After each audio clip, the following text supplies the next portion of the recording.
10 seconds of footage changed what everyone thought they knew about that room. Every crew member who was there that day said the same thing afterward. They said they had felt it before it happened. Not the moment itself. Nobody saw that coming, but something underneath the day. A low current running through the green room and the warm-up and the first 2 rounds of play. A frequency that the veterans on that crew recognized from experience as the signal that a taping was going to become something other than a taping. Anthony, the floor director, had worked 461 episodes. He said later that he had put his headset on differently that morning. Looser. Like some part of him already knew he was going to need to step back from something. The man's name was Darno Prosper. He was 34 years old.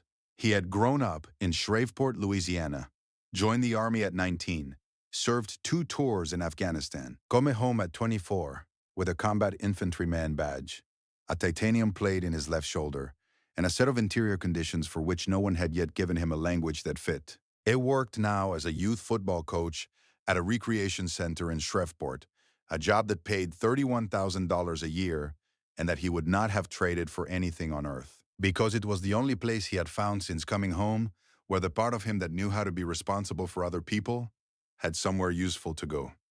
It was broad-shouldered and quiet. He had a laugh that arrived suddenly and completely, the kind of laugh that makes everyone around it feel like something good just happened. He had a 7-year-old son named Elijah who called him Coach Dad because he had heard the rec center kids use it and decided it was the right name.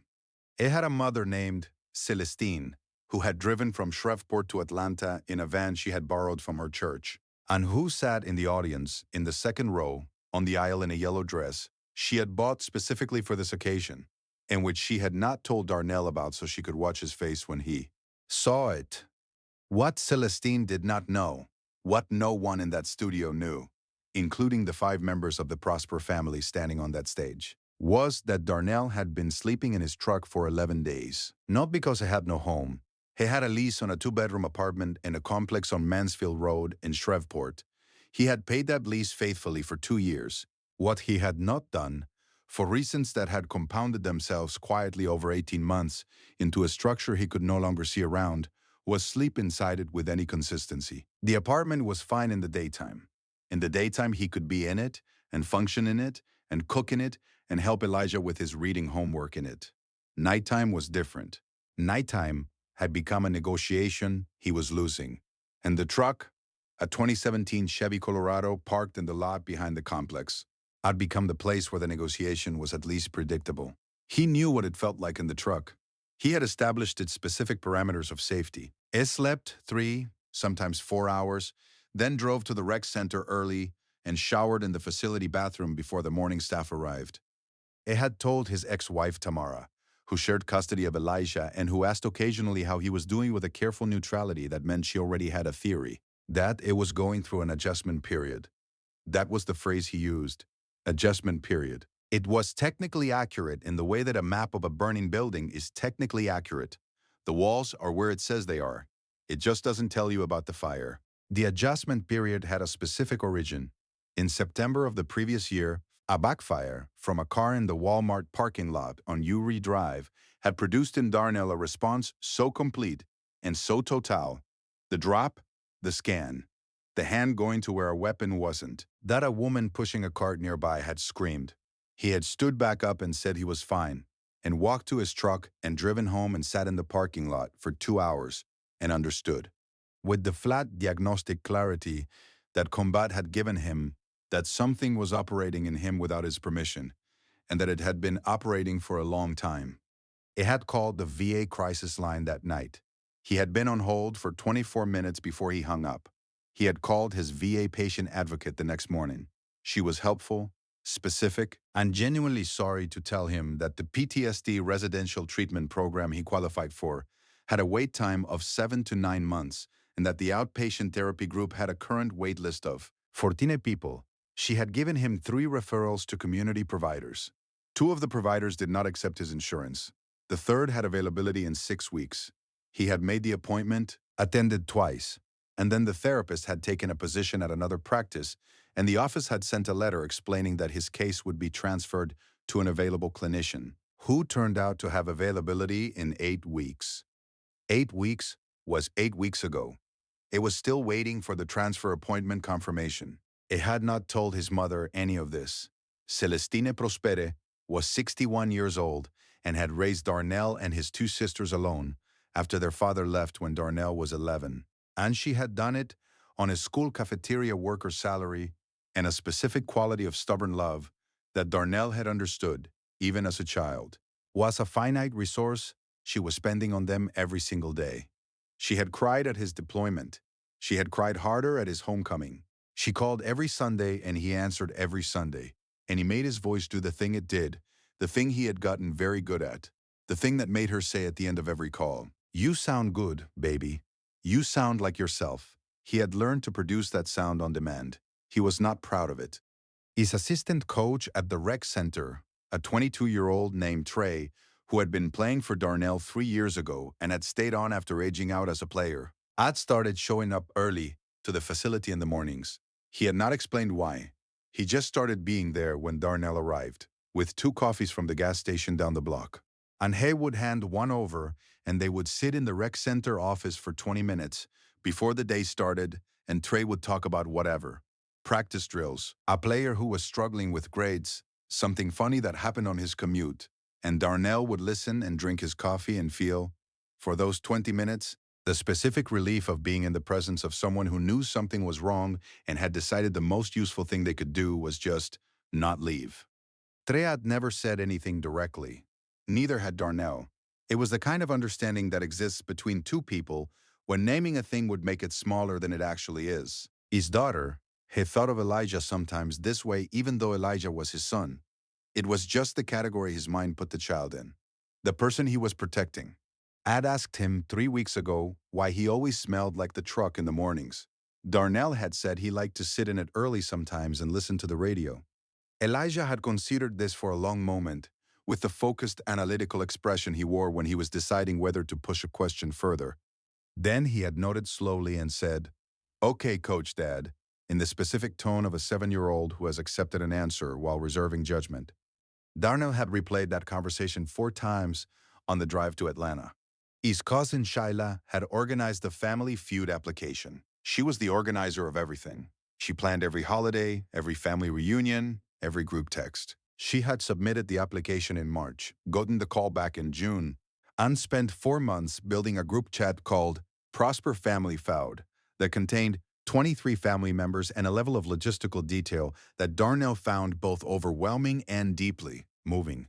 He had agreed to go because Shayla had asked and because Elijah had seen the group chat on his phone and said, "Daddy, we're gonna be on TV," with an expression of such pure joy that saying no had become structurally impossible. He had packed carefully for Atlanta. He had pressed his shirt himself. He had driven to the hotel and checked in, and taken Elijah swimming in the pool, and watched his son move through the water with the confident abandon of a child who has never once doubted that the people around him will keep him safe. And he had sat on the edge of that pool in a plastic chair and felt something move through his chest that he did not have a name for, something that was grief and gratitude at the same time.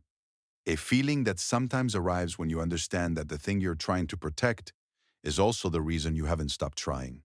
He had slept in the truck, in the hotel parking lot.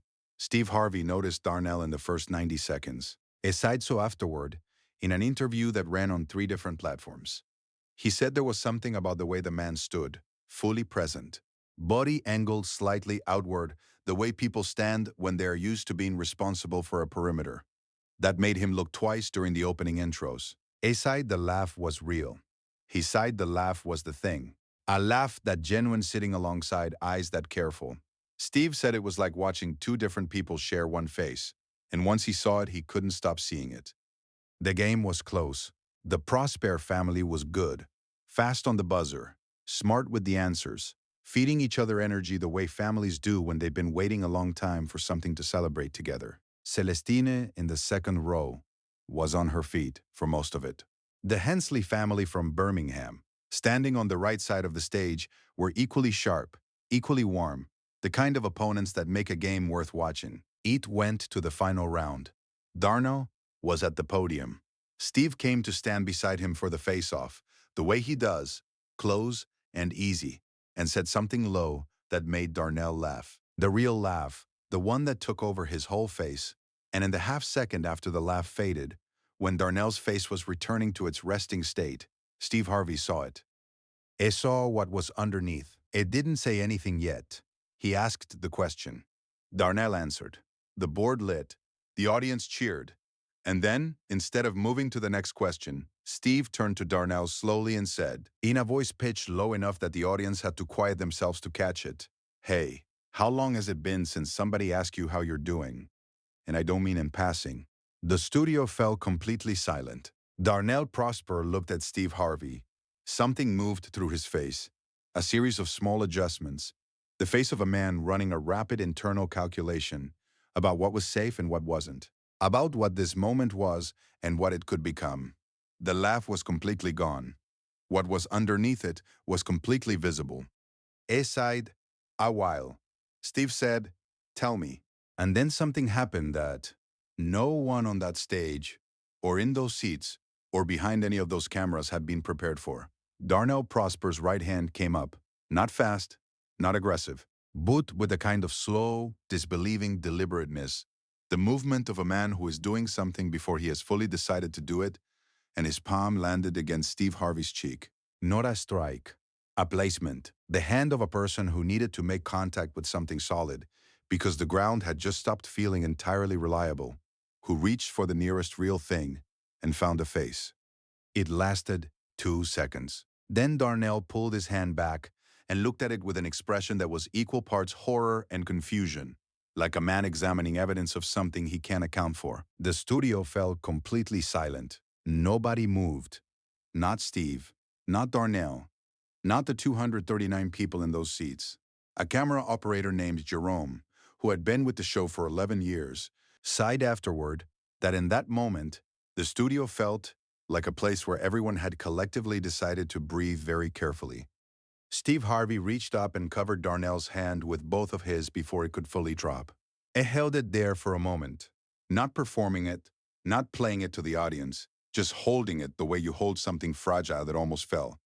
Then he said, "I've got you." The studio fell completely silent for the third time. Someone in the audience made a sound, not a word, just a sound. And then the room broke open. But Steve wasn't done. He turned to face the audience with Darnell still beside him, his hand on the man's shoulder. And when he spoke, his voice was controlled in the specific way that voices get controlled when the alternative is breaking. "I want to talk to everyone watching at home," he said. "There are men and women who went and did the hardest thing this country ever asked anyone to do, and they came back. And the system that was supposed to take care of them put them on a list. And those men and women are standing in front of their families every day, making their voices sound like everything is fine." He stopped. His jaw tightened. Everything is not fine, and we are going to stop pretending that it is. The audience did not cheer. They were silent first, the fourth silence, deeper than the others, and then slowly they stood. It was the kind of standing that doesn't happen all at once. It starts in one place and moves, person by person, until the whole room is on its feet, and nobody is entirely sure when it happened. Celestine Prospere, in the second row, in the yellow dress, was already standing. She had been standing since the hand landed. Her own hands were pressed flat against her mouth. The Hensley family had gone very still on their side of the stage.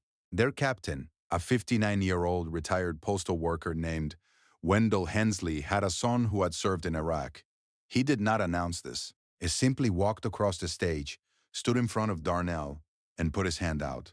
Darnell looked at it for a moment, then he shook it. Wendell said, "Thank you for your service," in the tone of a man who means it as something other than a phrase. Then he turned to his family and said, "We're done for today." His daughter, Brianna, nodded immediately. His brother-in-law, Calvin, who had been the most competitive player on the Hensley side all afternoon, nodded without hesitation. They stepped back from their podium together. The studio fell completely silent for the fifth time. But Steve wasn't done. He paused, taping for 34 minutes. He sat with Darnell on the edge of the stage, away from the main cameras, and he listened. He heard everything: the truck, the parking lot, the 9-month wait, the transferred therapist, the 8 weeks, Elijah, and the coffee-smelling mornings, the Sunday calls with Celestine. He listened the way a man listens when he has decided that listening is the whole job right now. Then he made calls. He reached a contact at a veteran support organization he had worked with on a previous segment. He reached a second contact at a private foundation that had partnered with the show twice before. He did not describe either call in detail publicly. What he said in the interview afterward was, "Before we finished taping that day, Darnell had a confirmed appointment with a therapist who specializes in combat trauma, scheduled for that Thursday. He had a housing stability support contact in Shreveport who was going to call him the next morning, and he had my number, which I told him to use." The episode aired 9 weeks later. The clip, Darnell's hand on Steve's cheek, Steve's two hands covering it, the 5 words, was viewed 17.2 million times in the first 24 hours, the fastest initial accumulation in the show's digital history. By the end of the first month, it had reached 52.8 million views, the most watched single moment in the program's 45-year history. It was covered by news organizations in 19 countries. The hashtag number I've got you remained in national trending topics for 6 consecutive days. The Veterans Crisis Line reported a 34% increase in successful connections in the 2 weeks following the broadcast. 3 months later, Darnell Prosper was sleeping in his apartment. Not every night. He would be honest about that in the documentary segment the show produced 6 months after the episode. But most nights, and the nights that didn't work, he had a plan for, which was different from before. He had a therapist named Dr. Marcus Webb, who he saw every Tuesday at 4 o'clock, and who had, in their third session, given him a language for what had been operating in him without permission. Having the language did not fix anything. It changed everything anyway. A year after that Wednesday in October, Darnell was still coaching at the rec center. Trey still brought 2 coffees on the mornings he arrived early, which were fewer now but still happened. Elijah had stopped asking about the truck smell, not because the question had been answered, but because the question had stopped being necessary. Celestine called every Sunday. Darnell still made his voice sound like himself. The difference was that it actually was. Today, the 5 Words Fund, named for what Steve said, seeded by viewer donations in the 2 weeks following the broadcast totaling $834,000. The largest single viewer-driven fundraise in the show's history, has connected 3,106 veterans across 29 states with expedited mental health services, housing stability resources, and peer support networks. It has partnered with the VA to advocate for waitlist reduction measures in rural and underserved districts. It has a full-time staff of 6K, all of them veterans, operating out of an office in Shreveport, Louisiana, 3 blocks from the rec center, where a man named Coach Dad still shows up early every morning. The clip still circulates. New people find it on a Tuesday afternoon, or late at night, or in the particular quiet of a Sunday morning before anyone else is awake. They watch a man reach out and touch a face. They watch 2 hands close over one. They watch a studio full of strangers become, for a few minutes, something that does not have a name, but that everyone in it recognizes. What that moment carried, what it still carries every time someone new finds it, is the oldest truth there is about the kind of tire that doesn't show on the outside. That the bravest thing a person can do, sometimes, is let someone see it, and that the right response, when someone lets you see it, is simply to reach back and say, "I've got you." If this story found you today, leave a comment and tell us about a veteran in your life. Share this for them. Subscribe, because we look for the moments that remind us what we owe each other every single week.